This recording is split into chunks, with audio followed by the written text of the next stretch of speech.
नमस्कार दोस्तों, फास्ट सरकारी नौकरी के इस ऑनलाइन अपडेट सबसे तेज़ में आपका बहुत बहुत स्वागत है। दोस्तों आज के वीडियो में बात करेंगे एसएससी सिलेक्शन पोस्ट 2024 के तीनों शिफ्ट 1, शिफ्ट 2, शिफ्ट 3 जो 24 जून को एग्ज़ाम हुए हैं उनके क्वेश्चन के एनालिसिस को, यानी इसमें जो 25-25 क्वेश्चन जो थे तीनों शिफ्ट में 25-25 क्वेश्चन जीके के थे, उनको एनालिसिस करेंगे दोस्तों।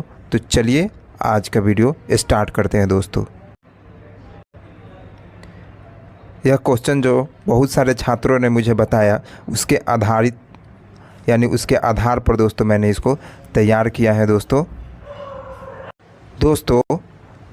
जो मैंने एनालिसिस किया उसमें अगर कोई क्वेश्चन छूट जाए तो उसको आप कमेंट बॉक्स में कमेंट करके बताइए और आपका कौन सा शिफ्ट में था ये भी बता दीजिएगा दोस्तों।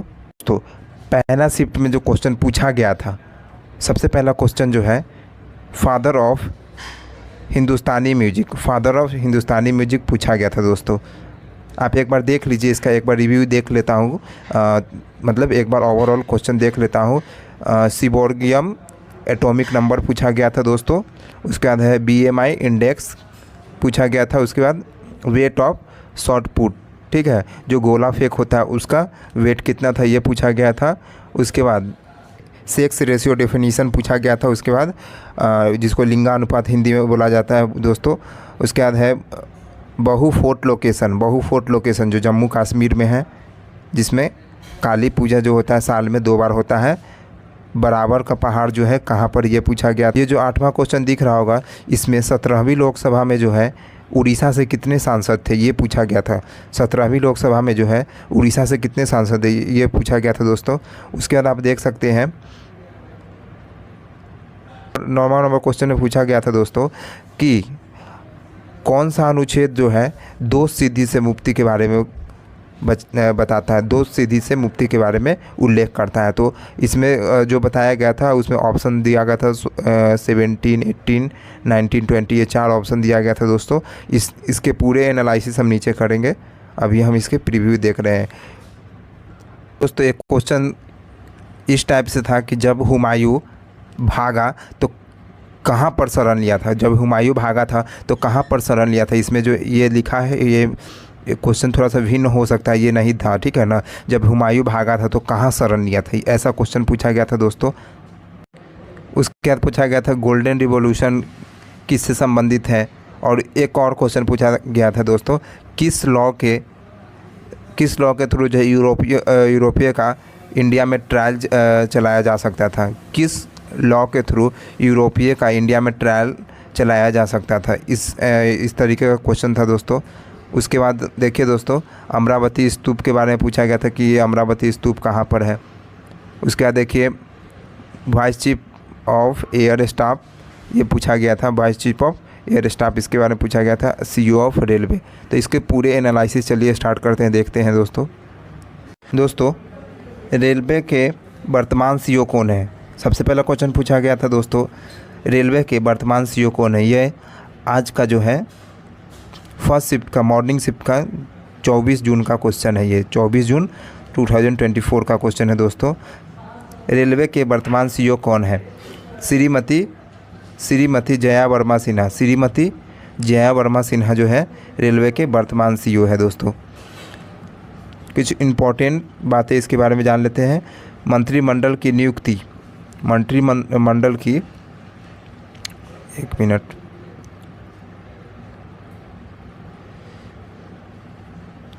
मंत्रिमंडल की नियुक्ति समिति ने रेलवे बोर्ड के अध्यक्ष और सीईओ के रूप में जया वर्मा सिन्हा की नियुक्ति को मंजूरी दे दी है।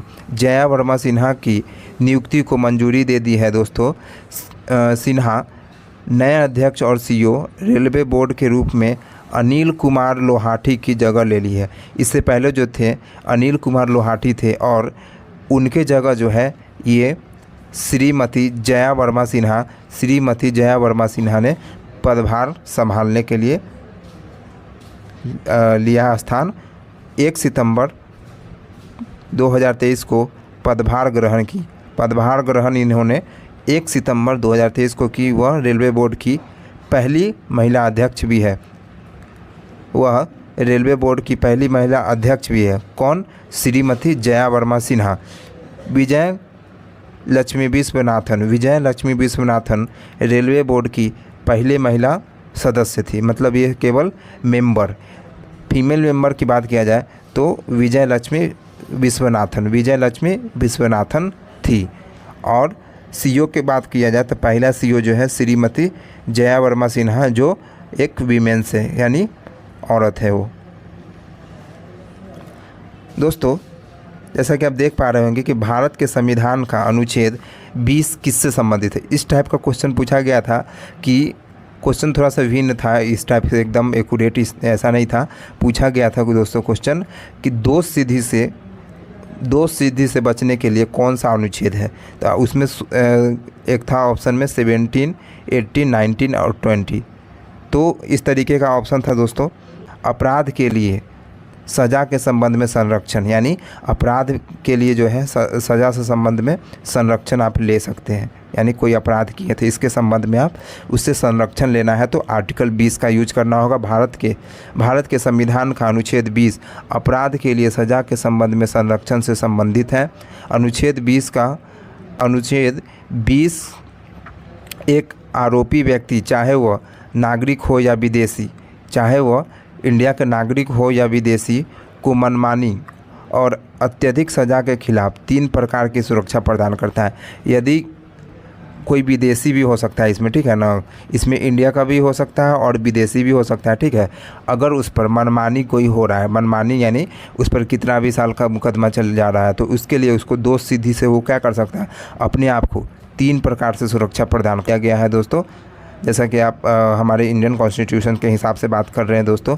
तो जैसा आप देखिए कि भारतीय संविधान के अनुच्छेद 21 के तहत जीवन और व्यक्तिगत स्वतंत्रता की सुरक्षा की गारंटी, यानी जीवन जीने से संबंधित जो है इसमें दिया गया है दोस्तों, जीवन और व्यक्तिगत स्वतंत्रता की सुरक्षा का गारंटी यहाँ पर दिया गया है दोस्तों। इस अनुच्छेद में कहा गया है कि कोई भी व्यक्ति कानून द्वारा स्थापित प्रक्रिया के अनुसार अपने जीवन या व्यक्तिगत स्वतंत्रता से वंचित नहीं होगा। यानी कानून में जितना भी प्रक्रिया दिया गया है दोस्तों, ठीक है ना, जीवन जीने के लिए या फिर व्यक्तिगत स्वतंत्रता की बात किया है, यानी हम अपने बातों को कहीं प्रकट कर सकते हैं। इस टाइप का जो है बात को कोई वंचित नहीं कर सकता है, ऐसा प्रावधान किया गया है दोस्तों। थर्ड क्वेश्चन दोस्तों पूछा गया था, बराबर पहाड़ी की गुफा भारत के किस राज्य में है। बराबर पहाड़ी की गुफा, जैसा कि आप जान रहे हैं दोस्तों, बराबर पहाड़ी की गुफा जो है बिहार के गया ज़िला में है दोस्तों। बिहार के गया ज़िला में बराबर पहाड़ी की गुफा बिहार राज्य में स्थित है। यह जो है गया ज़िला में है दोस्तों, आप एक बार पढ़ लीजिए। बिहार के जहानाबाद ज़िले में स्थित बराबर पहाड़ी की गुफा भारत की सबसे पुरानी बची हुई गुफाएं हैं जो चट्टान को काटकर बनाई गई है। यह जो है पहाड़ चट्टान को काट करके बनाए गए हैं दोस्तों।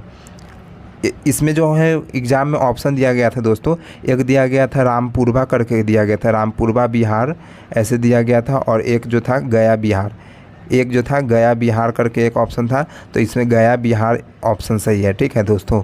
गया बिहार जो है इसका ऑप्शन सही है दोस्तों। उसके बाद आप देख सकते हैं कि इस तरह की गुफाएं बराबर यानी 4 गुफाएं और नागा अर्जुन 3 गुफाएं पहाड़ी जोड़े में पाई जाती है। यानी यह जोड़े में पाई जाती है, यानी आप बराबर की गुफा बात करिएगा तो 4 गुफा है इसका, ठीक है ना, और नागा अर्जुन की 3 गुफाएं हैं। ये जो है जोड़ा में है, ठीक है दोस्तों। जोड़ा में मतलब पेयर्स में है, ठीक है। उसके बाद पूछा गया था दोस्तों अमरावती स्तूप कहाँ है। तो जैसा कि आप देख पा रहे होंगे कि अमरावती स्तूप आंध्र प्रदेश, इसके बारे में पूछा गया, कहाँ पर है ये पूछा गया था दोस्तों। अमरावती स्तूप आंध्र प्रदेश दोस्तों। जैसा कि आप देख पा रहे होंगे कि ऐसी चट्टान की गुफाओं में राजा पियादस्सी की ओर से बराबर समुदाय और नागार्जुन समुदाय के लिए देवानाम पियादस्सी पर समर्पित शिलालेख निर्मित किए गए हैं? देवानाम प्रियदर्शी पर समर्पित शिलालेख निर्मित किए गए हैं दोस्तों। दोस्तों 5वां क्वेश्चन पूछा गया था, भारत के संस्कृति मंत्रालय के अनुसार 2023 तक भारत में कितने शास्त्रीय नृत्य हैं? भारत के संस्कृति मंत्रालय के अनुसार 2023 तक भारत में कितने शास्त्रीय नृत्य है, मतलब 2023 तक भारत में कितने शास्त्रीय नृत्य थे, इस तरीके का क्वेश्चन आया था दोस्तों। भारत के संस्कृति मंत्रालय के अनुसार 9 मान्यता प्राप्त संस्कृति शास्त्रीय नृत्य है। भारत में जो है 9 शास्त्रीय नृत्य को मान्यता मिला हुआ है दोस्तों, जिसमें अभी 9वां का बात किया जाएगा दोस्तों, तो उसमें छऊ नृत्य को शामिल किया गया। देख, भरत मुनि के ग्रंथ नाट्य शास्त्र की एक प्रसिद्ध कृति में नृत्य का सर्वप्रथम उल्लेख मिलता है, यानी नृत्य का सर्वप्रथम उल्लेख कहाँ मिलता है? तो भरत मुनि के ग्रंथ, कौन सा ग्रंथ? नाट्य शास्त्र में जो है नृत्य का सर्वप्रथम उल्लेख मिलता है। छऊ नृत्य भारत का 9वां नृत्य है। छऊ नृत्य जो है भारत का 9वां नृत्य है जिसको मान्यता प्राप्त हुआ है दोस्तों। इस प्रकार से आप देख पा रहे होंगे कि संस्कृति मंत्रालय के अनुसार दोस्तों वर्तमान में 9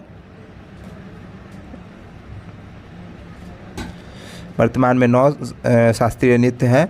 शैलियों को दर्जा प्रदान किया गया है, जैसा कि पहला देख पा रहे होंगे कि भारतनाट्यम जो कि तमिलनाडु में है, कथक जो है उत्तर प्रदेश में है, उत्तर प्रदेश और इसको मध्य प्रदेश का भी थोड़ा सा भाग में है दोस्तों। कथकली जो है केरल में है, कुचिपुड़ी है आंध्र प्रदेश में, उसी प्रकार देखिए उड़ीसा है, उड़ीसी तो उड़ीसा में है दोस्तों, मणिपुरी तो मणिपुर में है, मणिपुर का है दोस्तों, मोहिनीअट्टम तो केरल का है ये दोस्तों, सतीरिया जो है असम का है, और छऊ जो है अभी किसी मतलब अभी राज्य का नहीं किया गया है छऊ, लेकिन ऐसे छऊ जानिए तो बिहार है, बंगाल है और उड़ीसा इस यहाँ का है छऊ दोस्तों। ये क्वेश्चन दिख रहा हो 6 नंबर क्वेश्चन कि जब हुमायूं, ये क्वेश्चन यहाँ पर कुछ मतलब यहाँ गायब था दोस्तों। जब हुमायूं भागा तो उसे किसने शरण दिया? और इसमें क्वेश्चन पूछा गया था कि वो कहाँ पर भागा तो उसको कहाँ पर शरण मिला, इस टाइप का क्वेश्चन पूछा गया था दोस्तों। तो जब वो भागा था दोस्तों तो उसको ईरान में शरण दिया गया था। ऑप्शन में ईरान भी था दोस्तों, तो ईरान में उसको शरण दिया गया था दोस्तों। जैसा कि आप देख पा रहे होंगे कि शाह तहमासप फारसी राजा था जिसने हुमायूं को काबुल और कंधार पर विजय प्राप्त करने में मदद करने के लिए सैन्य सहायता प्रदान की थी। यानी शाह तहमासप फारसी राजा था जिन्होंने मदद करने के लिए सैन्य सहायता प्रदान की थी। बाद में उन्होंने सिकंदर सूर की अफ़गान सेना को हराकर 1555 में आगरा और दिल्ली पर कब्जा कर लिया। हुमायूं दूसरा मुग़ल सम्राट था जिसने भारत में मुग़ल शासक के दौरान भारत पर शासन किया। कुछ आंतरिक समस्याओं के कारण और चौसा और कन्नौज के शेर खान से हार के बाद उन्होंने ईरान भागने के लिए मजबूर होना पड़ा। यानी उनको चौसा और कन्नौज में शेर खां के हार के बाद, यानी शेर खां जिसको बोला था शेर शाह सूरी को ही बोला था शेर खां, उनकी हार के बाद उनको ईरान भागने के लिए मजबूर होना पड़ा। यानी वो ईरान कब भागे? तो शेर शाह सूरी के हार के बाद दोस्तों। इसके बाद देखिए दोस्तों,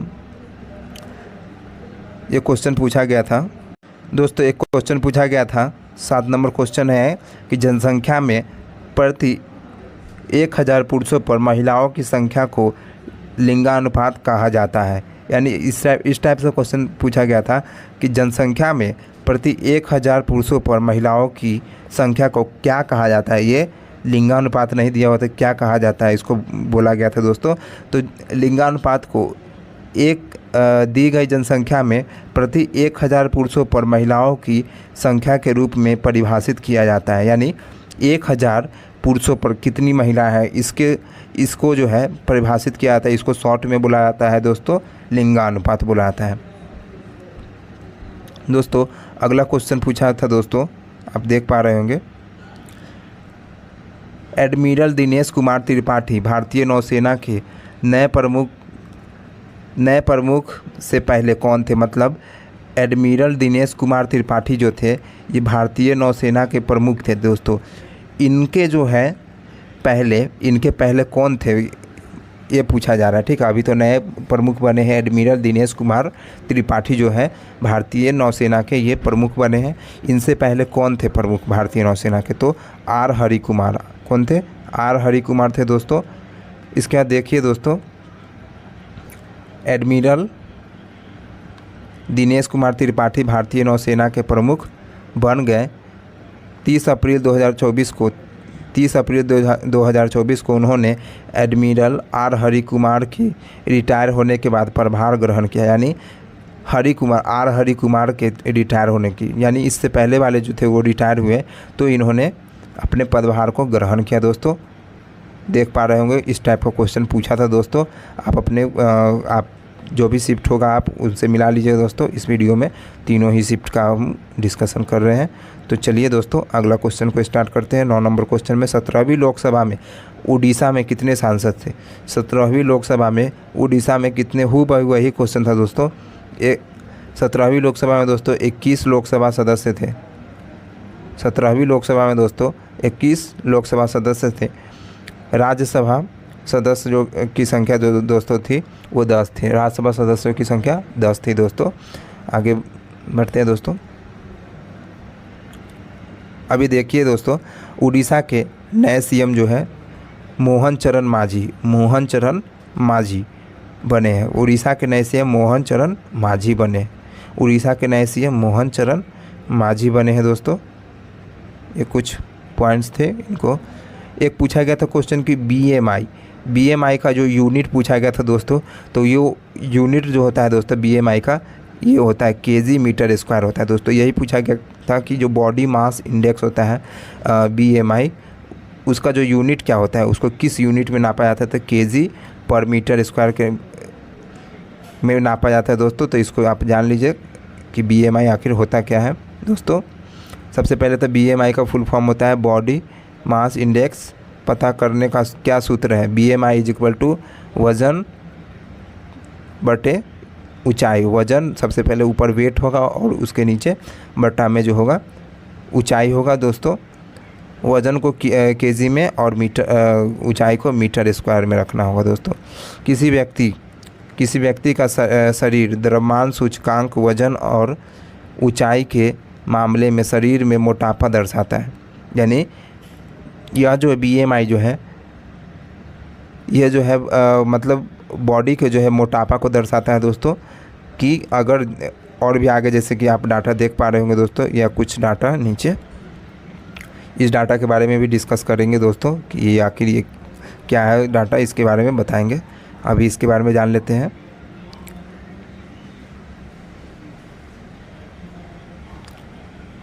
इसमें बोला गया कि यह व्यक्ति को विभिन्न वजन के अनुसार वर्गीकृत करता है। यानी वजन के अनुसार वर्गीकृत करता है। यानी जो 10 किलो का होगा उसके लिए अलग होगा, 20 किलो का होगा वो उसके लिए अलग होगा। ये अलग अलग वजन के लिए अलग अलग वर्गीकृत करता है। BMI के लिए सूत्र होता है केजी मीटर स्क्वायर पर मीटर स्क्वायर होता है। केजी से व्यक्तियों का वजन किलोग्राम में और मीटर स्क्वायर से व्यक्तियों की ऊंचाई मीटर स्क्वायर में मापा जाता है दोस्तों।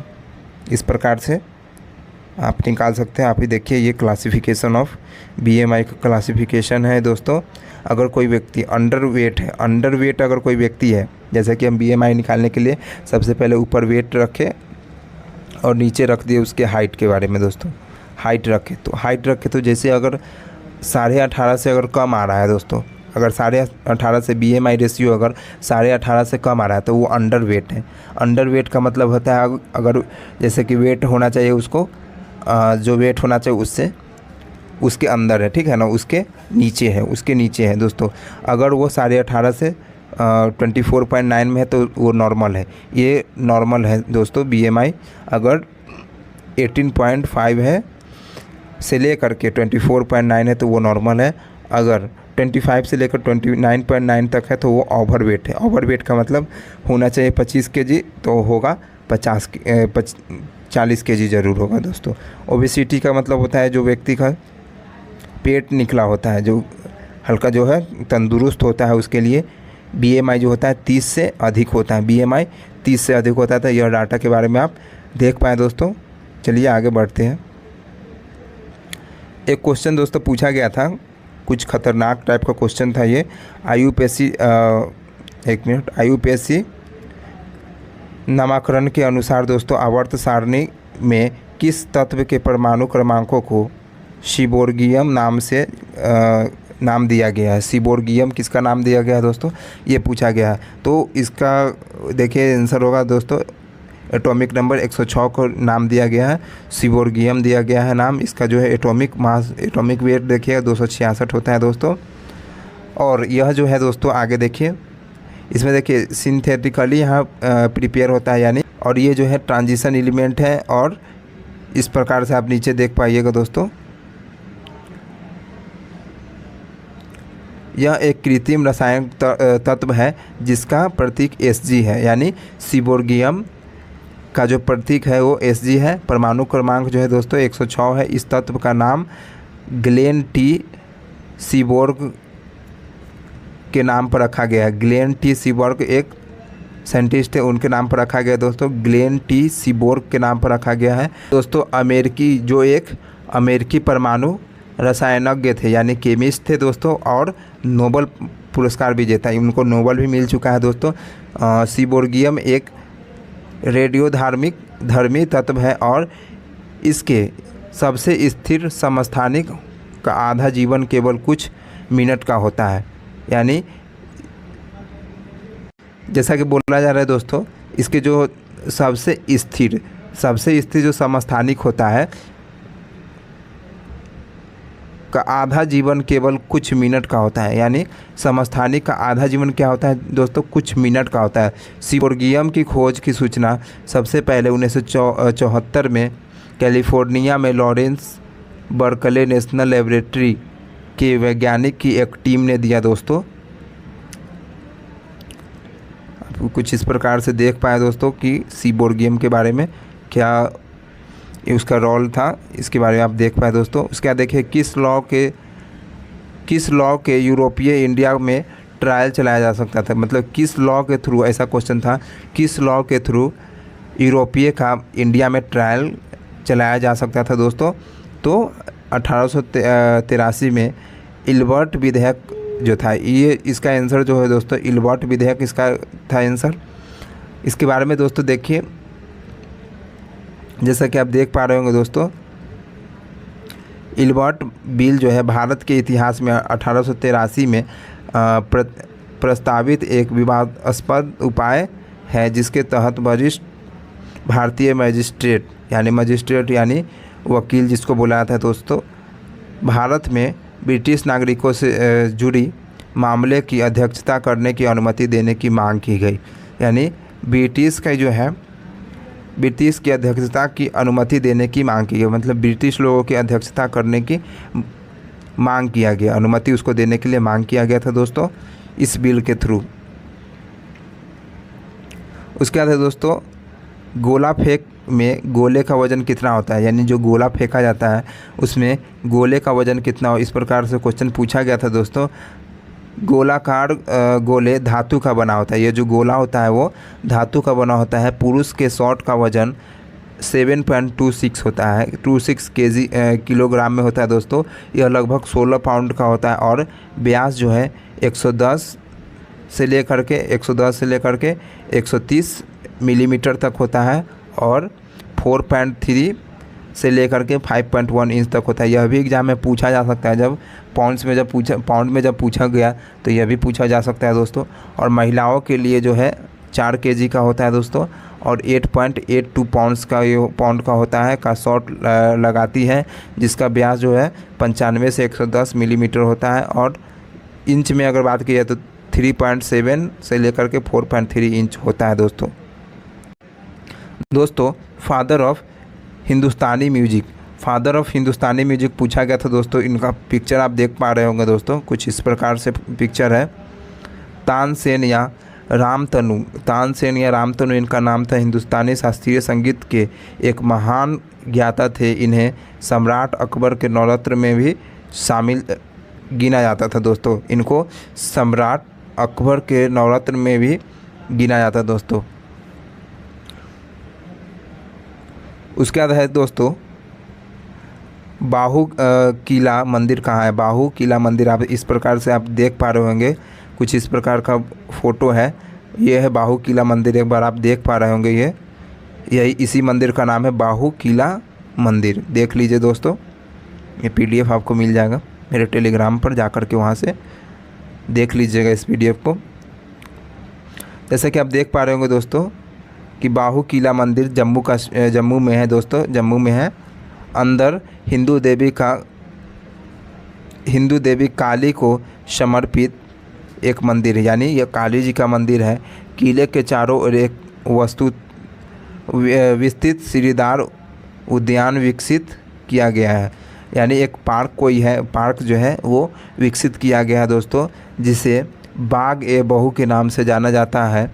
बहू मंदिर बहू किले के अंदर स्थित है, जिसे लोकप्रिय रूप से बाबे वाली माता मंदिर कहा जाता है। इसको बाबे वाली माता मंदिर भी कहा जाता है दोस्तों।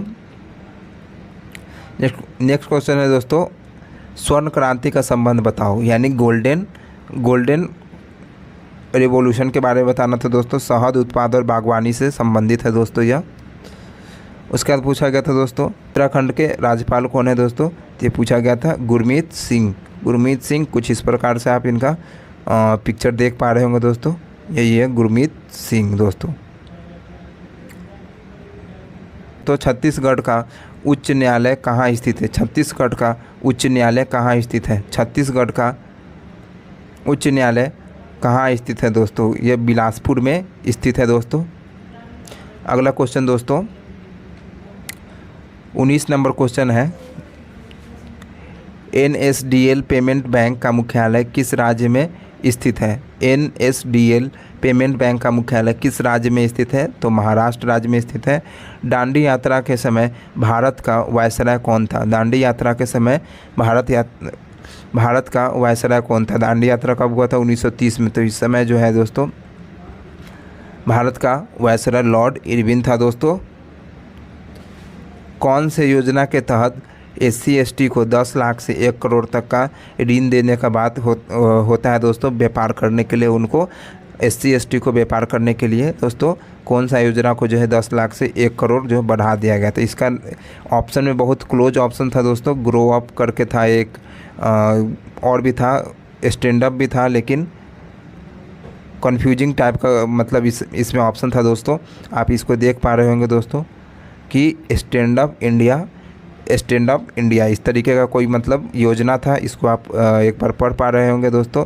इसमें जो है शेड्यूल ट्राइब को जो है 10 लाख से लेकर के 1 करोड़ तक की राशि को बढ़ा दिया गया है। 10 लाख पहले था 10 लाख, अब 1 करोड़ कर दिया गया। स्टैंड अप इंडिया योजना का उद्देश्य विभिन्न राज्य के बीच बैंक ऋण की सुविधा प्रदान करना है, यानी बैंक ऋण को प्रदान करना है दोस्तों। 10 लाख और ग्रीन फील्ड उद्यम स्थापित करने के लिए प्रत्येक बैंक शाखा में कम से कम एक अनुसूचित जाति यानी SC, अनुसूचित जनजाति यानी ST उधारकर्ता और कम से कम एक महिला उधारकर्ता का 1 करोड़ रुपए का ऋण दिया जाएगा। यानी SC/ST या फिर मतलब कम से कम एक महिला उधारकर्ता, कोई महिला होगी तो उसको जो है 1 करोड़ तक का जो है ऋण प्रदान किया जा सकता है दोस्तों। तो इस तरीके का क्वेश्चन पूछा गया था। उसके बाद पूछा गया था पहला ओलंपिक कब और कहाँ हुआ। इस तरीके का क्वेश्चन था दोस्तों। पहला ओलंपिक 1896 में एथेंस ग्रीस में आयोजित किया गया था दोस्तों।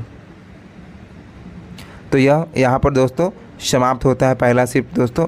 चलिए दूसरा शिफ्ट स्टार्ट करते हैं दोस्तों। सेकेंड शिफ्ट है यहाँ पर। सेकेंड शिफ्ट का क्वेश्चन हम निकाल लेते हैं दोस्तों, और उसके बाद सेकेंड शिफ्ट के बारे में अब देखेंगे। जैसा कि सबसे पहला क्वेश्चन पा रहे होंगे दोस्तों, सबसे पहला क्वेश्चन पूछा गया था दोस्तों, 2 स्टेट पुस्तक किसके द्वारा लिखी गई।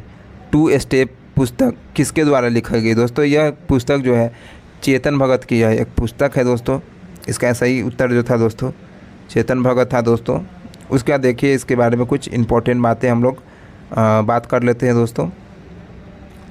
चेतन भगत वे एक भारतीय लेखक और स्तंभकार जो युवा मध्यम वर्गीय भारतीयों के बारे में अपने सरल शब्दों में अंग्रेजी उपन्यास के लिए जाने जाते हैं। यानी यह जो है अंग्रेजी उपन्यास के बहुत सारे इनका जो है अंग्रेजी उपन्यास है, उनके लिए ज़्यादा ये जाने जाते हैं दोस्तों जैसा कि आप कुछ इनके बुक्स के बारे में देखिए।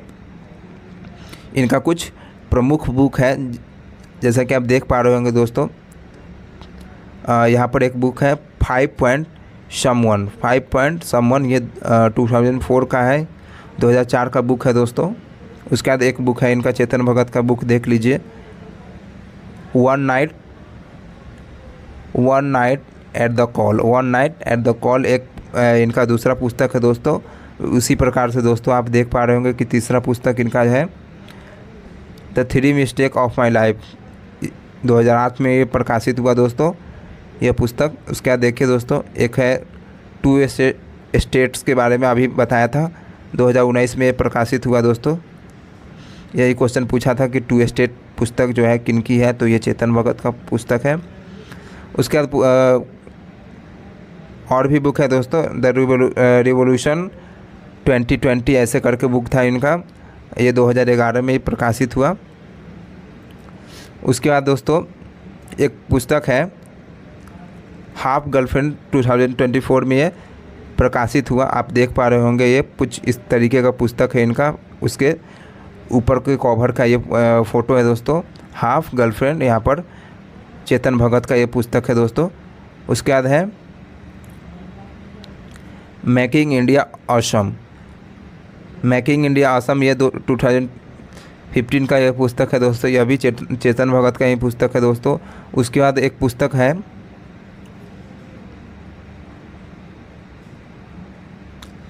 वन इंडिया गर्ल, ये 2016 का ये इनका बुक है दोस्तों, पुस्तक है। अगला पुस्तक के बारे में बात करते हैं।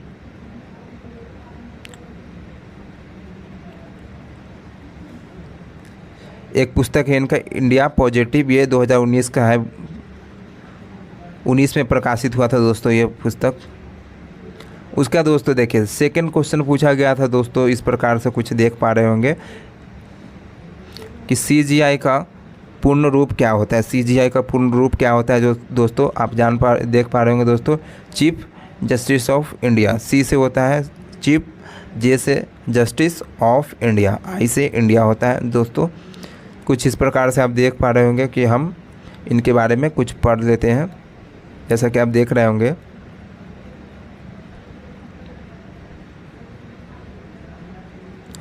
CGI का मतलब भारत के मुख्य न्यायाधीश यानी CGI भारत के सर्वोच्च न्यायालय और भारत न्यायपालिका की अध्यक्षता करते हैं। मुख्य न्यायाधीश जो सर्वोच्च न्यायालय के मुख्य न्यायाधीश के रूप में भी कार्य करते हैं। प्रमुख कानूनी मामलों से निपटने वाली संवैधानिक पीठ को मामले आवंटित करने के प्रभारी होते हैं। यानी ये सबसे उच्च दोस्तों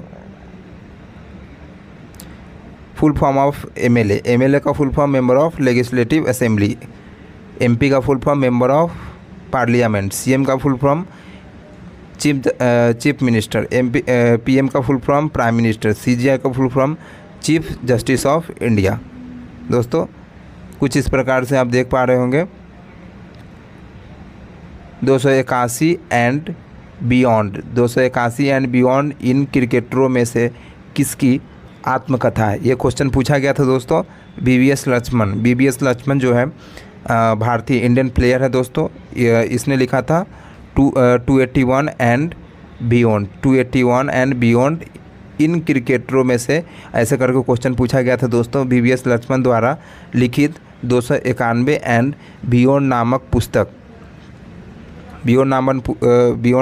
पुस्तक 20 नवंबर 2018 को प्रकाशित हुआ। यानी यह पुस्तक जो है 20 नवंबर 2018 को प्रकाशित हुआ। ये आप इनका पुस्तक को देख पा रहे होंगे दोस्तों। यह पुस्तक है, आप देख पा रहे होंगे BVS लक्ष्मण की जो ये पुस्तक है,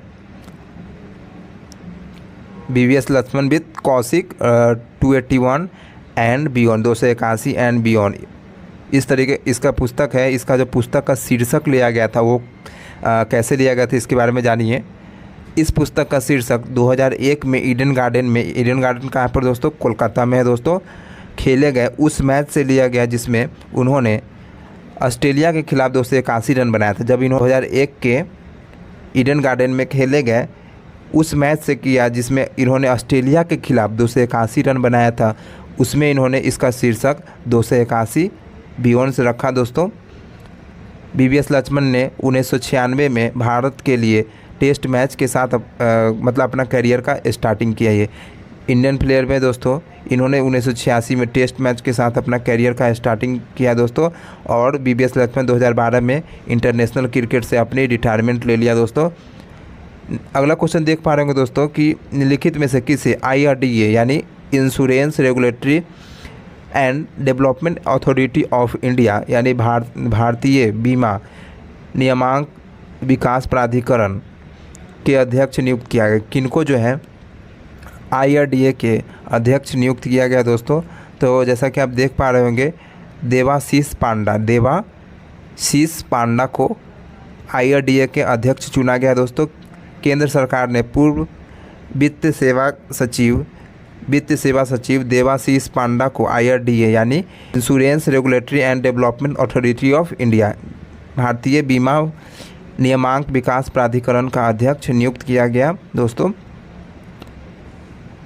बीमा नियामक के प्रमुख के रूप में इनका कार्यकाल 3 साल का होगा। उत्तर प्रदेश कैडर के 1987 बैच के IAS अधिकारी पांडा 2 साल के कार्यकाल के बाद जनवरी 2022 में वित्तीय सचिव के रूप में सेवानिवृत्त हुए, यानी वहाँ से रिटायर हुए। वित्तीय सचिव थे पहले, वहाँ से रिटायर हुए। उस भारत में थियोसॉफिकल सोसाइटी का नेतृत्व किसने किया? भारत में थियोसॉफिकल सोसाइटी का नेतृत्व किसने किया? इसका आंसर सही आंसर हो जाएगा एनी बेसेंट। अगर दोस्तों भारत में बोलेगा तो एनी बेसेंट, भारत में अगर बोलेगा, इस शब्द पर गौर कीजिएगा दोस्तों, भारत में अगर यह शब्द पर गौर कर लिए तो इसका आंसर हो जाएगा एनी बेसेंट दोस्तों।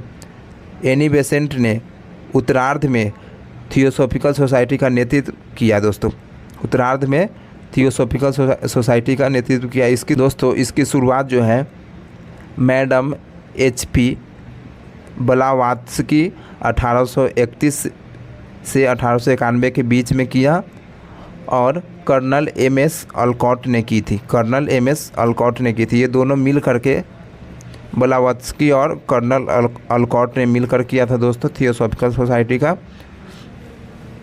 दोस्तों अगला क्वेश्चन है इंडियन एसोसिएशन के संस्थापक कौन थे? इंडियन एसोसिएशन के संस्थापक कौन थे? तो सुरेंद्र नाथ बनर्जी। इनके बारे में दोस्तों थोड़ा जान लेते हैं।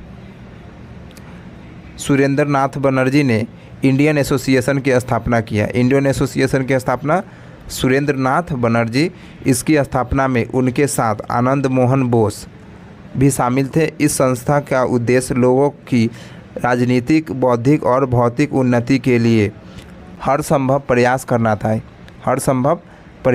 था। निम्नलिखित में से कौन सा अनुच्छेद गलत है? निम्नलिखित में से कौन सा अनुच्छेद गलत है? यानी 4 अनुच्छेद अगर दिया है नीचे तो उसमें से एक गलत होगा, उसको पहचानना होगा दोस्तों। तो चलिए पढ़ते हैं हम कौन सा अनुच्छेद गलत हो सकता है। जैसा कि आप देख पा रहे होंगे कि अनुच्छेद 50 में आप राज्य की लोक सेवा से न्यायपालिका एवं को कार्यपालिका से अलग करने के लिए कदम उठाना। न्यायपालिका को कार्यपालिका से अलग करना ऐसे ही बोल सकते हैं, या फिर कार्यपालिका से न्यायपालिका का पृथककरण का कदम उठाया गया। ये बिल्कुल सही है दोस्तों, यह बिल्कुल सही है दोस्तों। और जैसा कि आप देख पा रहे हैं 39A में देखा जा रहा है दोस्तों समान न्याय और निःशुल्क कानूनी सहायता। समान न्याय और निःशुल्क कानूनी सहायता दोस्तों 39 का A में समान न्याय और निःशुल्क विधिक सहायता या फिर कानूनी सहायता बिल्कुल है दोस्तों, ये दोनों सही है दोस्तों। उसके बाद अनुच्छेद 45 में देखिए सभी बालकों को 14 वर्ष की आयु पूरा करने तक निःशुल्क और अनिवार्य शिक्षा देना, यानी निःशुल्क और 14 वर्ष की आयु पूरी करने तक निःशुल्क और अनिवार्य शिक्षा देना, इस तरीके का बोला जा रहा है दोस्तों। अनुच्छेद 45 में दोस्तों बिल्कुल सही बोला गया है दोस्तों, बालकों के लिए निःशुल्क और अनिवार्य शिक्षा का प्रबंधन किया गया है दोस्तों, या उपबंध किया गया है दोस्तों। उसके बाद 42 नंबर अनुच्छेद में कह रहा है दोस्तों, काम की न्याय संगत और मानवोचित दशाओं का तथा प्रसूति सहायता का उपबंध करना। काम की न्याय संगत और मानवोचित दशाओं का तथा प्रसूति सहायता का उपबंध करना, ऐसा बोला जा रहा है दोस्तों। तो आप एक चीज़ जान लीजिए दोस्तों, 42 नंबर अनुच्छेद में जो है काम की न्याय संगत और मानवोचित दशाओं का तथा प्रसूति सहायता का उपबंध, ये भी सही है दोस्तों। दोस्तों इसमें देखिए दोस्तों, भारतीय संविधान का अनुच्छेद 39A सामान्य न्याय और निःशुल्क कानूनी सहायता राज्य के नीति निर्देशक सिद्धांतों से संबंधित है, इस तरीके का बोला जा रहा है दोस्तों।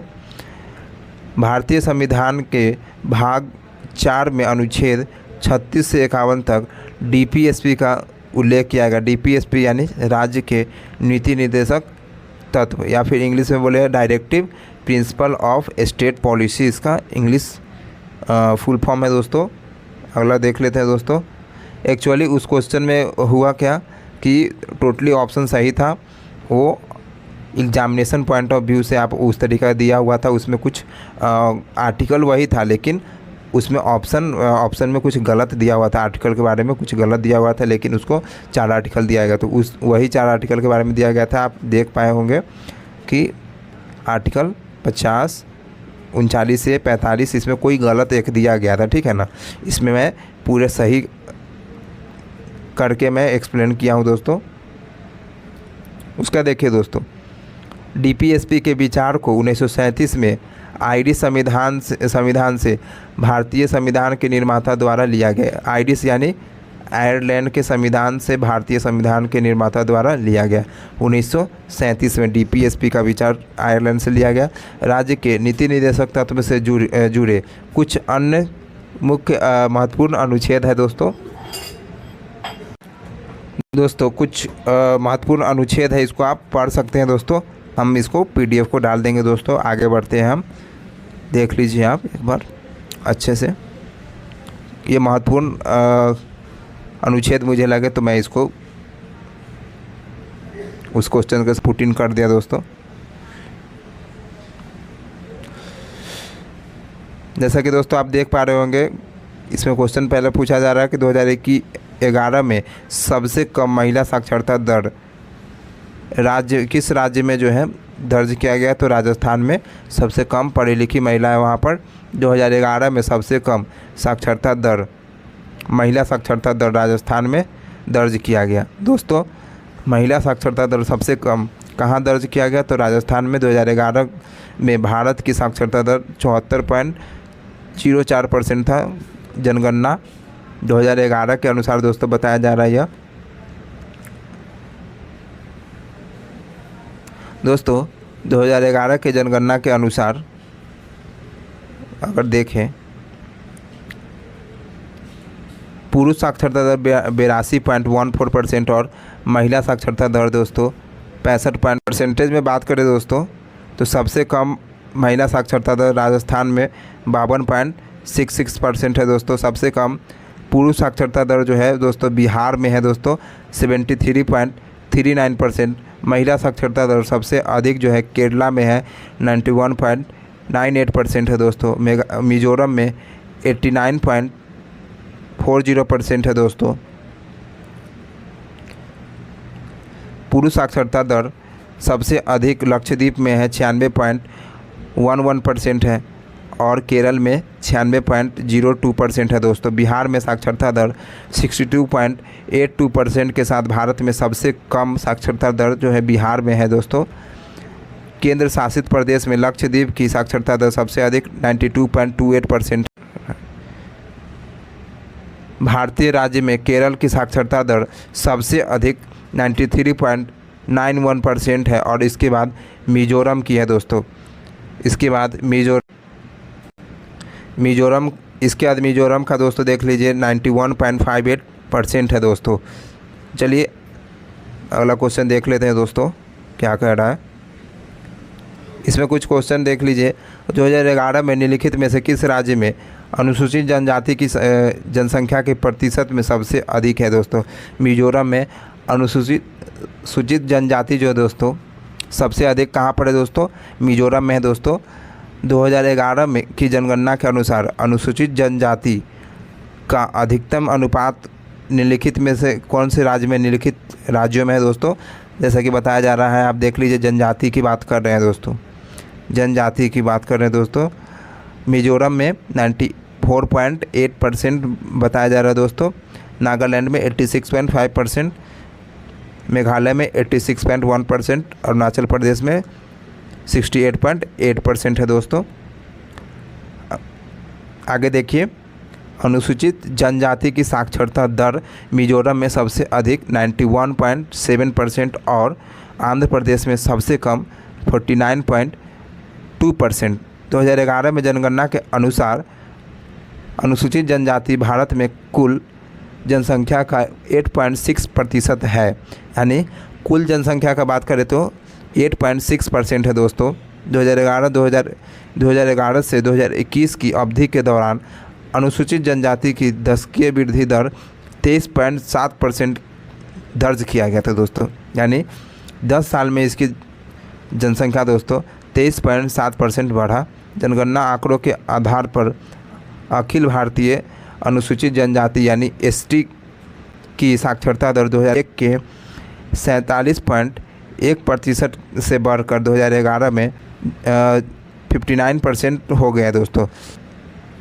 2011 में 59% हो गया, 47 पॉइंट से लेकर। लक्षद्वीप केंद्र शासित प्रदेश है जिसमें अनुसूचित जनजाति जनसंख्या 94.8% और यह केंद्र शासित प्रदेश में सबसे अधिक है। यानी सबसे ज़्यादा अगर केंद्र शासित प्रदेश में अगर अनुसूचित जनजाति की संख्या है तो वह है लक्षद्वीप में सबसे ज़्यादा है, 94.8% है। अनुसूचित जनजाति की साक्षरता दर मिज़ोरम में सबसे अधिक है दोस्तों, 91.7% और आंध्र प्रदेश में सबसे कम है, 49.2% है दोस्तों। आंध्र प्रदेश में 49.2% है।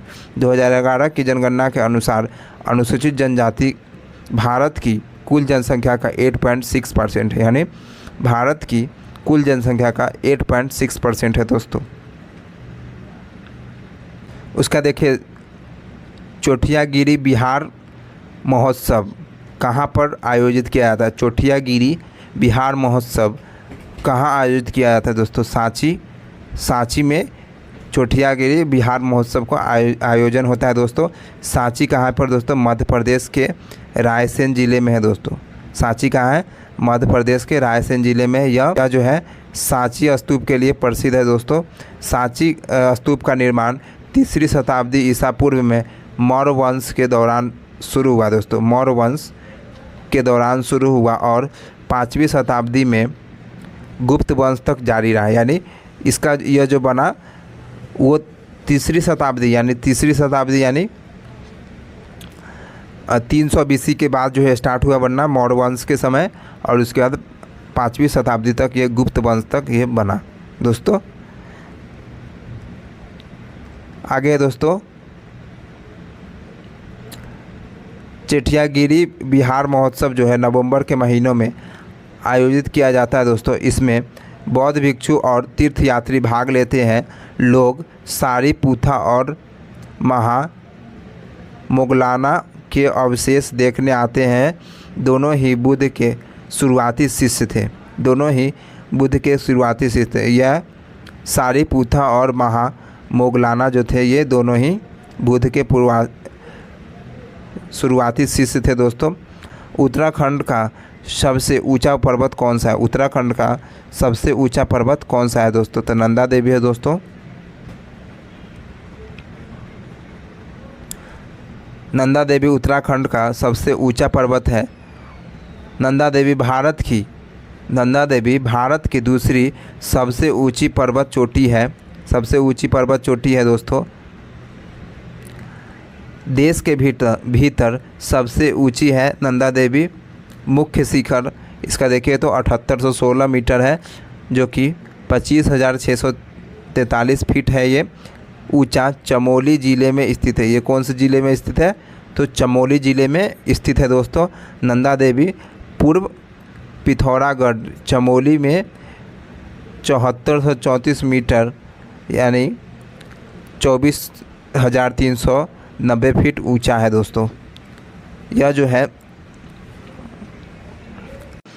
इसके मुख्य शिखर जो है कितना मीटर ऊंचा है दोस्तों? 7816 मीटर ऊंचा है, और फीट में बात करें तो 25,643। लेकिन मुख्य शिखर को छोड़ करके दोस्तों बात किया जाए अगर तो नंदा देवी पर्वत पिथौरागढ़ चमेली ज़िले में है दोस्तों, जो कि 7434 मीटर ऊंचा है और 24,390 फीट ऊंचा है। ये फीट में है 24,390 फीट। नंदा देवी का शिखर एक राष्ट्रीय उद्यान है, जिसे उत्तर पश्चिम में नंदा देवी राष्ट्रीय उद्यान और फूलों की घाटी राष्ट्रीय उद्यान के रूप में जाना जाता है। फूलों की घाटी, फ्लावर वैली जिसको बोला जाता है दोस्तों, वो भी है, वो इसी को बोला जाता है नंदा देवी राष्ट्रीय उद्यान को बोला जाता है। मोहनजोदड़ो, अगला क्वेश्चन है दोस्तों, मोहनजोदड़ो के विशाल स्नानागार का आकार कैसा है? तो ये पूछा गया था क्वेश्चन, आयताकार होता है इसका आकार दोस्तों। इसमें कुछ इम्पोर्टेंट है दोस्तों, आप इसको पढ़ सकते हैं दोस्तों। यह एक बड़ा आयताकार टैंक है जो चारों ओर से गलियारों से घिरा है, जिसके उत्तर और दक्षिण में सीढ़ियाँ टैंक की ओर जाती है। मोहनजोदड़ो पाकिस्तान के सिंध प्रांत में एक पुरातात्विक स्थल है। मोहनजोदड़ो का अर्थ होता है मृतकों का टीला। मोहनजोदड़ो का अर्थ होता है मृतकों का टीला। इसमें कुछ इम्पोर्टेंट बातें हैं, इसको पढ़ पा रहे होंगे दोस्तों, जैसा कि आप देख लीजिए यहाँ से। सिंधु घाटी सभ्यता के प्रमुख स्थल मोहनजोदड़ो और हड़प्पा थे दोस्तों। सिंधु घाटी सभ्यता के प्रमुख स्थल जो थे मोहनजोदड़ो और हड़प्पा थे दोस्तों। एक क्वेश्चन पूछा गया दोस्तों, मोहन श्याम शर्मा जो है कौन थे? मोहन श्याम शर्मा कौन थे? यह क्वेश्चन पूछा गया दोस्तों। देखिए ये मोहन श्याम शर्मा है, कुछ ये वाद्य यंत्र से संबंधित है दोस्तों। इनके बारे में हम कुछ पढ़ते हैं, इंटरेस्टिंग है, बहुत ही इंटरेस्टिंग है दोस्तों। आप किस प्रकार से देख पा रहे होंगे दोस्तों। मोहन श्याम शर्मा राजस्थान में जन्मे दोस्तों। ये राजस्थान में इनका जन्म हुआ। इनका फ़ोटो देखिए आप, फ़ोटो देखिए दोस्तों। राजस्थान में जन्मे पखावज वादक, ये कौन से वादक है? पखावज वादक मोहन श्याम शर्मा ने 10 साल की उम्र में पखावज सीखना शुरू कर दिया था। वे मथुरा के पंडित तोताराम शर्मा के शिष्य हैं। ये मथुरा के पंडित जो है, दिल्ली साइड के जो है मथुरा के पंडित कौन थे? तोताराम शर्मा के शिष्य हैं। नाथ द्वारा के पंडित पुरुषोत्तम दास जी के वरिष्ठ शिष्य हैं। ये नाथ द्वारा के पंडित पुरुषोत्तम दास जी के वरिष्ठ शिष्य हैं। साथ ही दिल्ली के पंडित प्रेम वल्लभ भी हैं। उन्होंने अपने कैरियर की शुरुआत जूनियर डागर बंधुओं के साथ संगीतकार के रूप में की है दोस्तों। इन्होंने अपना कैरियर का शुरुआत जो है संगीत से किया दोस्तों। इनके साथ और रुद्रवीणा के उस्ताद असल अली खान के साथ पूरे भारत और विदेश में दौरा किया। वे ऑल इंडिया रेडियो के ए ग्रेड कलाकार, एक शानदार एकल वादक, एक निपुण संगीतकार और एक उदार गुरु है दोस्तों। अगला क्वेश्चन पूछा गया था, संविधान दिवस कब मनाया जाता है दोस्तों? संविधान दिवस कब मनाया जाता है, ये क्वेश्चन पूछा गया था दोस्तों। इस प्रकार आप पढ़िए, देख पा रहे होंगे कि इसके कुछ तक 26 नवंबर को संविधान दिवस मनाया जाता है दोस्तों। भारतीयों द्वारा कई दशकों पूर्व से संविधान दिवस मनाया जाता है दोस्तों। डॉक्टर भीमराव अंबेडकर के इस महान योगदान के रूप में भारत सरकार द्वारा पहली बार 26 नवंबर 2015 को संविधान दिवस मनाया गया तथा 26 नवंबर 2015 से प्रतिवर्ष संपूर्ण भारत में संविधान दिवस के रूप में मनाया जाता है। उसका अगला क्वेश्चन पूछा गया दोस्तों, पल्लव वंश की राजधानी कहाँ थी? पल्लव वंश की राजधानी कहाँ थी? तो दोस्तों पल्लव वंश की राजधानी कांचीपुरम पल्लव राजवंश की राजधानी थी, जिसने 4वीं से 9वीं शताब्दी तक तमिलनाडु के अधिकांश भागों पर शासन किया। दोस्तों गुज्जर प्रतिहार का संस्थापक कौन था? गुज्जर प्रतिहार का संस्थापक कौन था? दोस्तों पूछा गया क्वेश्चन है, गुज्जर प्रतिहार का संस्थापक कौन था? नागभट्ट जो गुज्जर प्रतिहार के संस्थापक था। नागभट्ट प्रथम गुज्जर प्रतिहार वंश के संस्थापक थे। प्रतिहार वंश 8वीं सदी से 10वीं सदी तक चली। आईटी एक्ट 2000 का उद्देश्य क्या था? ये इस तरीके का क्वेश्चन आया था दोस्तों, कुछ अलग भी हो सकता है लेकिन इसके बारे में जान लीजिए। सूचना प्रौद्योगिकी अधिनियम यानी आईटी इन्फॉर्मेशन 2000 का उद्देश्य कंप्यूटिंग उपकरणों के माध्यम से होने वाले सभी संचार और लेन देन मामलों को लाइसेंस प्रदान करना है। सभी इंटरनेट उपयोगकर्ता डाटा सूचना और प्रौद्योगिकी मंत्रालय के रजिस्टरों में विकेंद्रीकरण के माध्यम से सुरक्षित रूप से दर्ज किया गया है। दोस्तों सुरक्षा हेतु इसको क्या किया गया है दोस्तों? संरक्षित किया गया। ये आईटी नियम है दोस्तों, इस प्रकार से बताया गया है दोस्तों। तो आज का यह जो है सेकेंड शिफ्ट का क्वेश्चन समाप्त होता है दोस्तों। अब थर्ड शिफ्ट का क्वेश्चन दोस्तों स्टार्ट करते हैं। जैसा कि आप देख पा रहे होंगे दोस्तों, अगला जो है तीसरा शिफ्ट है। एक ही दिन में सारा शिफ्ट ख़त्म। एक बार आप इसको देख पाएंगे दोस्तों, पीडीएफ ओपन कीजिएगा, सारा ही देख पाइएगा दोस्तों। दोस्तों अगला है द इनहेरिटेंस ऑफ लॉस पुस्तक के लेखक कौन है? किरण देसाई जो है इस पुस्तक के लेखक है किरण देसाई। यहाँ जैसे कि आप देख पा रहे होंगे दोस्तों, किरण देसाई जो है द इनहेरिटेंस ऑफ लॉस पुस्तक के जो है लेखक है दोस्तों।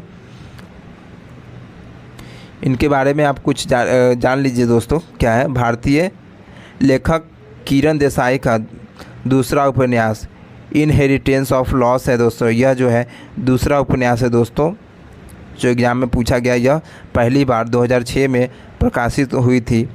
इसने उस वर्ष के लिए मैन बुकर पुरस्कार, 2007 में national book critics circle fiction award और 2006 में दोस्तों देखिए वोडाफोन क्रॉसवर्ड बुक अवार्ड सहित कई पुरस्कार जीते हैं दोस्तों। प्रधानमंत्री मत्स्य संपदा योजना कितने वर्ष की अवधि के दौरान सभी राज्य केंद्र शासित प्रदेश में क्रियान्वित है दोस्तों? दोस्तों PMMSY यानी प्रधानमंत्री मत्स्य संपदा योजना मत्स्य क्षेत्र पर केंद्रित एक सतत विकास योजना है, जिससे आत्मनिर्भर भारत पैकेज के तहत वित्त वर्ष 2020 से 2021 से वित्त वर्ष 2024 से 2025 तक 5 वर्ष की अवधि के दौरान सभी राज्य और संघ शासित में क्रियान्वित किया गया है। संघ शासित कही या फिर केंद्र शासित कह सकते हैं दोस्तों, यूनियन टेरिटरी कह सकते हैं दोस्तों। इस योजना पर अनुमानतः 20,050 करोड़ रुपए का निवेश किया जाएगा दोस्तों।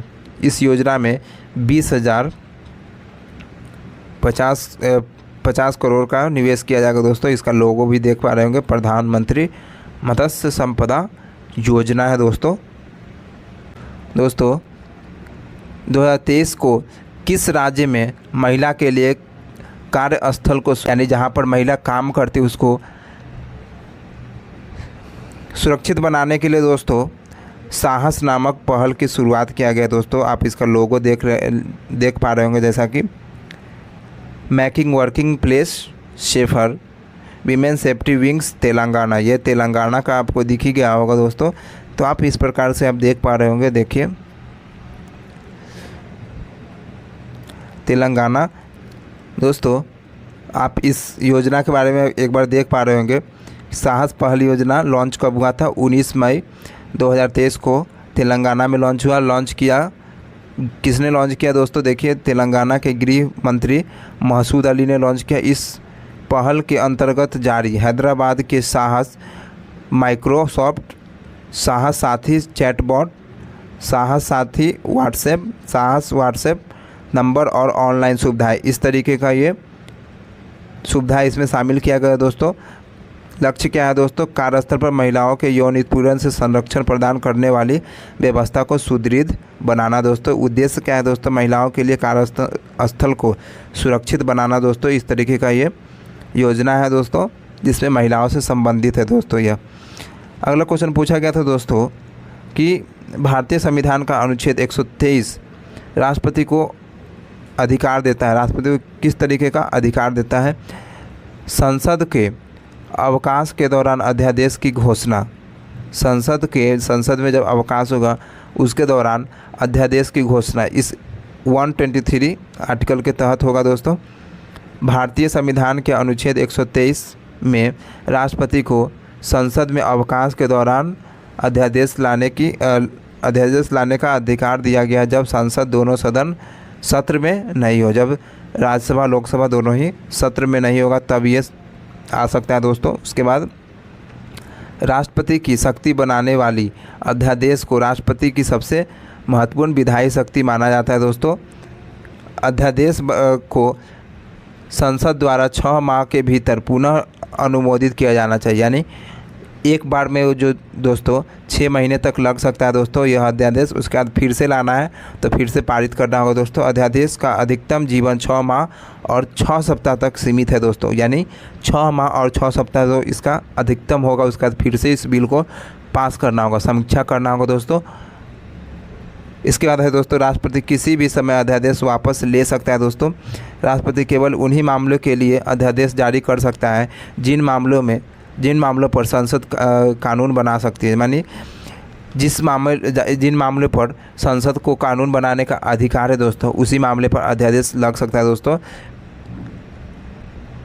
फखरुद्दीन अली अहमद ने भारत में सबसे अधिक अध्यादेश जारी किया।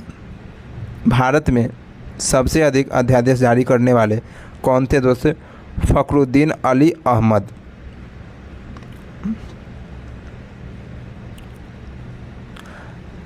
क्वेश्चन कुछ इस प्रकार से दोस्तों कि कोई भी राज्य का जो राज्यपाल होगा किस अनुच्छेद के तहत जो है अध्यादेश जारी कर सकता है? तो 213 अनुच्छेद होगा दोस्तों। अगला क्वेश्चन है दोस्तों, भारत के संविधान में अनुच्छेद 24 के अनुसार जो शोषण के विरुद्ध अधिकार से संबंधित है, किसी कारखाने में काम करने के लिए सरकार द्वारा निर्धारित न्यूनतम आयु कितना बताया गया दोस्तों? इसमें 14 वर्ष बताया गया दोस्तों। इसके बारे में कुछ जानते हैं तथ्य को? अनुच्छेद 24 के अनुसार दोस्तों 14 वर्ष से कम आयु के किसी भी बच्चों को कारखाने या किसी अन्य खतरनाक व्यवसाय में काम करने के लिए नियोजन नहीं किया जा सकता है दोस्तों। 14 वर्ष से कम के बच्चे को कोई खतरनाक काम में नहीं लगाया जा सकता है दोस्तों। इस तरीके का इसमें उल्लेख किया गया है जो अनुच्छेद 24 है दोस्तों 24। इस लेख के अनुसार दोस्तों 14 वर्ष से कम उम्र के बच्चों को किसी भी खतरनाक काम में कारखाने में नहीं लगाया जा सकता दोस्तों, अनुमति नहीं है दोस्तों। हालांकि बच्चों को गैर खतरनाक नौकरियों में नियोजित किया जा सकता है, यानी गैर खतरनाक यानी कहने का मतलब है कि उसको कोई ऑफिस में काम हो, पानी पिलाने का काम हो, कोई भी काम हो, इस तरीके का वो नॉर्मल काम कर सकता है। लेकिन वो मशीन में है भी, जहाँ मशीन चल रहा है वहाँ पर उसको काम करने का उसको प्रोहिबिट किया गया है, उसको रोकना है दोस्तों। इस तरीके के लिए उसको रोकने के लिए दोस्तों यह आर्टिकल नंबर 24 है दोस्तों। दक्षिण एशियाई खेलों का आयोजन सर्वप्रथम किस देश में हुआ? 1984 में हुआ दोस्तों। दक्षिण एशियाई खेलों जिन्हें दक्षिण एशियाई खेलों संघ यानी SAF यानी south Asia federation game SAFG या SAF गेम खेलों के रूप में भी जाना जाता है दोस्तों, पहली बार 1984 में आयोजित किया गया था दोस्तों। दक्षिण एशियाई खेलों का उद्घाटन काठमांडू नेपाल में हुआ दोस्तों। यह खेल के माध्यम से आप देख पा रहे होंगे कि खेल के माध्यम से दक्षिण एशियाई देशों के मध्य सद्भावना और मित्रता को बढ़ावा देने के उद्देश्य से इस कार्यक्रम का आयोजन किया गया था। तब से दक्षिण एशियाई खेलों के समय समय पर आयोजित किया जा रहा है। आमतौर पर हर वर्ष में अफ़गानिस्तान, बांग्लादेश, भूटान, भारत और मालदीव, पाकिस्तान और श्रीलंका सहित दक्षिण एशिया के भाग लेने वाले देश के साथ। इसके बाद आप देख लीजिए 2025 में दक्षिण एशियाई खेल आधिकारिक तौर पर 14 दक्षिण एशियाई खेल एक प्रमुख बहु खेल आयोजन होगा जो पाकिस्तान में आयोजित किया जाएगा दोस्तों। और पंजाब प्रांत की राजधानी लाहौर मुख्य मेज़बानी शहर होगा दोस्तों। इसका शहर कौन सा होगा? तो लाहौर शहर होगा दोस्तों। उसके बाद बोला जा रहा है दोस्तों, अगला क्वेश्चन है, खुदीराम बोस ने किसकी सहायता से न्यायाधीश किंग्सफोर्ड के जीवन पर एक प्रयास किया था दोस्तों? तो प्रफुल्ल चाकी, खुदीराम बोस ने प्रफुल्ल चाकी की सहायता से भारतीय न्यायाधीश किंग्सफोर्ड के जीवन पर प्रयास किया दोस्तों। खुदीराम बोस 11 अगस्त 1908 को किंग्सफोर्ड की गाड़ी पर बमबारी के आरोप में फांसी दी गई थी, जिसके हमले में बैरिस्टर प्रिंगल कैनेडी की पत्नी और बेटी की मौत हो गई थी दोस्तों। उन्होंने 18 वर्ष की आयु में स्वतंत्रता संग्राम की वेदी पर अपने जीवन का बलिदान कर दिया दोस्तों। मुजफ्फरपुर जेल में उन्होंने 11 अगस्त 1908 को फांसी दी गई दोस्तों। नाम बदलकर Khudiram Bose memorial central jail रखा गया दोस्तों। उन्हीं के नाम पर उस जेल का नाम Khudiram Bose memorial central jail नाम रखा गया दोस्तों। वित्त आयोग का गठन भारत के राष्ट्रपति द्वारा संविधान के किस अनुच्छेद के तहत किया था दोस्तों? आंसर हो जाएगा 280 अनुच्छेद। दोस्तों सबसे पहले बता दें दोस्तों, वित्त आयोग में दोस्तों 5 सदस्य होते हैं दोस्तों। वित्त आयोग में कितने सदस्य होते हैं दोस्तों? 5 सदस्य होते हैं, जिसमें से एक जो होते हैं मुख्य होते हैं, उसमें एक जो होते हैं अध्यक्ष होते हैं और 4 जो होते हैं अन्य सदस्य होते हैं दोस्तों। एक अध्यक्ष और 5 अन्य सदस्य, यानी टोटल 5 सदस्य में से एक अध्यक्ष और 5 सदस्य होते हैं दोस्तों। सबसे पहला वित्त आयोग के अध्यक्ष कौन थे दोस्तों? सबसे पहला वित्त आयोग के अध्यक्ष थे केसी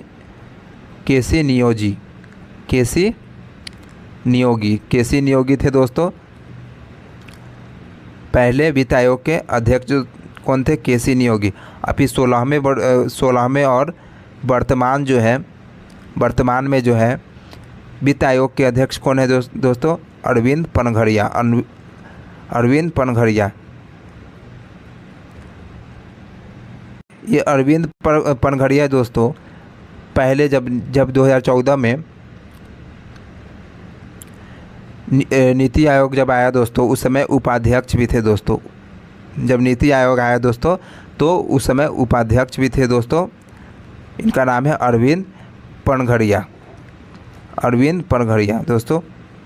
अगला क्वेश्चन है, अगला देखिए दोस्तों, इम्पोर्टेंट फैक्ट देख लीजिए दोस्तों। भारतीय राष्ट्रपति द्वारा भारतीय संविधान के अनुच्छेद 280 के तहत वित्त आयोग की स्थापना की गई दोस्तों। उसका देखिए, वित्त आयोग संघ और राज्य सरकार के बीच कुछ राजस्व संसाधन के आवंटन के उद्देश्य से एक संवैधानिक निकाय है दोस्तों।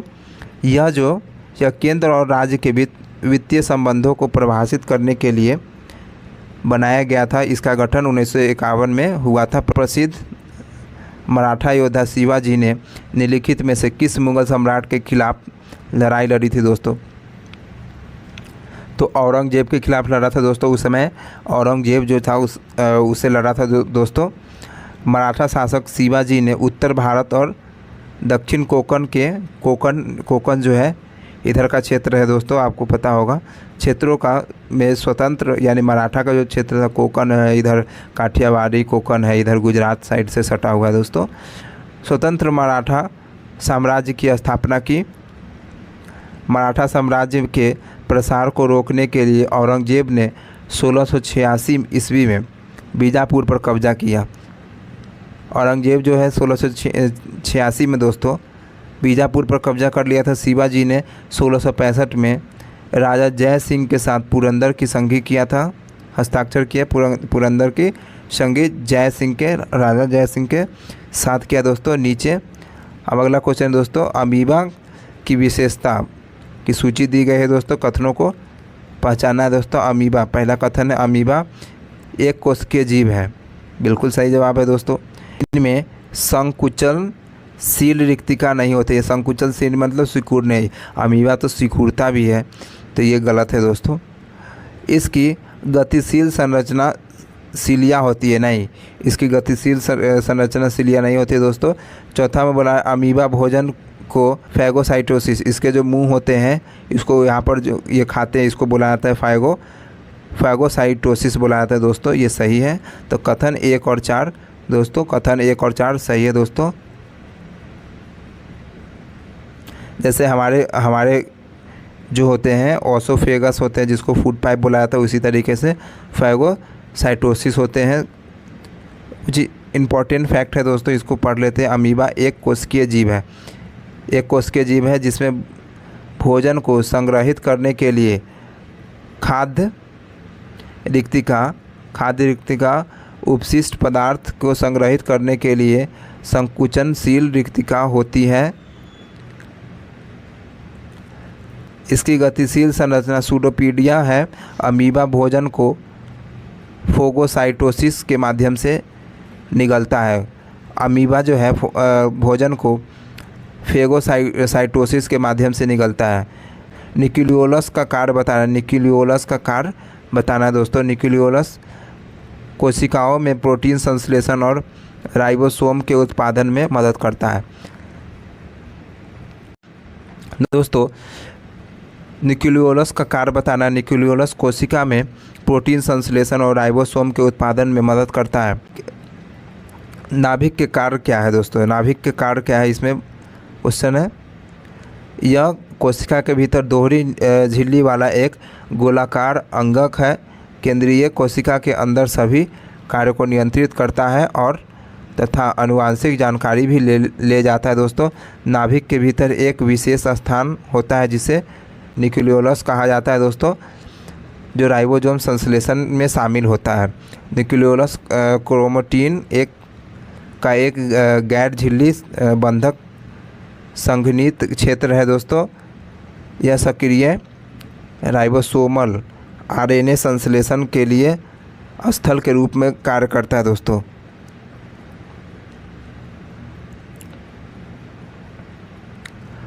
न्यूक्लियोलस के भीतर प्रोटीन को साइटोप्लाज्मा से आयात किया जाता है दोस्तों। इसके बाद आरएनए का उपयोग करके इन्हें बड़े और छोटे राइबोसोमल सब यूनिट में इकट्ठा किया जाता है दोस्तों। ये राइबोसोमल प्रोटीन संश्लेषण में मदद करता है दोस्तों।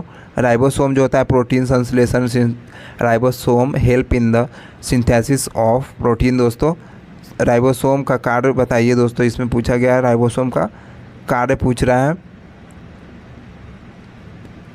कुछ इस प्रकार से दोस्तों। यह एक कोशिका के अंदर पाए जाने वाले छोटे घने कोशिकांग और इसके व्यास लगभग 20 नैनोमीटर होते हैं दोस्तों। ये आरएनए यानी राइबोन्यूक्लिक एसिड, जिसका फुल फॉर्म होता है आरएनए का full form ribonucleic acid, protein से बना होता है। राइबोसोम का कार्य अमीनो एसिड की श्रृंखला के अनुसार प्रोटीन का संश्लेषण करना। राइबोसोम विशेष प्रोटीन बनाने के लिए अमीबा एसिड एकत्र करने की भूमिका निभाते हैं। माइटोकॉन्ड्रिया का कार्य बताना है दोस्तों, ये बहुत बार क्वेश्चन आया हुआ है। माइटोकॉन्ड्रिया दोहरी झिल्ली से घिरा कोशिकांग है। माइटोकॉन्ड्रिया को कोशिका का पावर हाउस कहा जाता है दोस्तों।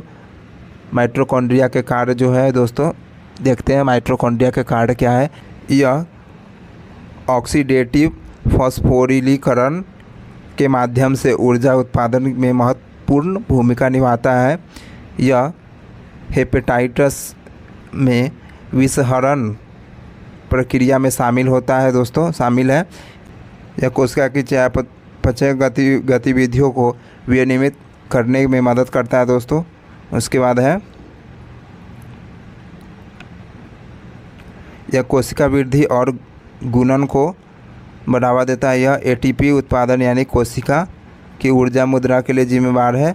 अगला क्वेश्चन है दोस्तों, अगला क्वेश्चन पूछा गया था एग्ज़ाम में कि मैडम कामा ने पहली बार तिरंगा कब फहराया था। 1960 में मैडम कामा ने तिरंगा फहराया था स्टुटगार्ट 1907 में स्टुटगार्ट में मैडम कामा ने पहली बार तिरंगा फहराया। मैडम कामा के बारे में कुछ जानिए दोस्तों, इम्पोर्टेंट जानकारी आप देख पा रहे होंगे दोस्तों। भिखाई जी रुस्तम कामा भारतीय स्वतंत्रता संग्राम में एक प्रमुख व्यक्ति थे। वह विदेशी धरती पर भारतीय राष्ट्रीय ध्वज को अग्रदूत की मेज़बानी करने के लिए प्रसिद्ध है। इस अधिनियम के लिए इन्हें भारतीय क्रांति की मां के रूप में जाना जाने लगा दोस्तों। इंग्लैंड की अपनी यात्रा के दौरान भिखाई कामा श्याम पार्क में दिए गए भाषण के लिए जाने जाने वाले एक भारतीय राष्ट्रवादी श्यामजी कृष्ण वर्मा के संपर्क में आए। वह भारतीय राष्ट्रीय कांग्रेस की ब्रिटिश समिति 28 दिसंबर 1885 को स्थापित हुआ, यानी ये कांग्रेस का जो स्थापना हुआ उसके अध्यक्ष दादा भाई नौरोजी से भी मिले हुए हैं दोस्तों ये। अगला क्वेश्चन है दोस्तों, यू श्रीनिवास कौन थे। यू श्रीनिवास का पूरा नाम था उप्पालाप्पो श्रीनिवास था दोस्तों, उप्पालाप्पो श्रीनिवास। मैंडोलिन वादक थे दोस्तों, मैंडोलिन वादक थे। कर्नाटक शास्त्रीय संगीत से संबंधित 1998 में इनको पद्मश्री से सम्मानित किया दोस्तों।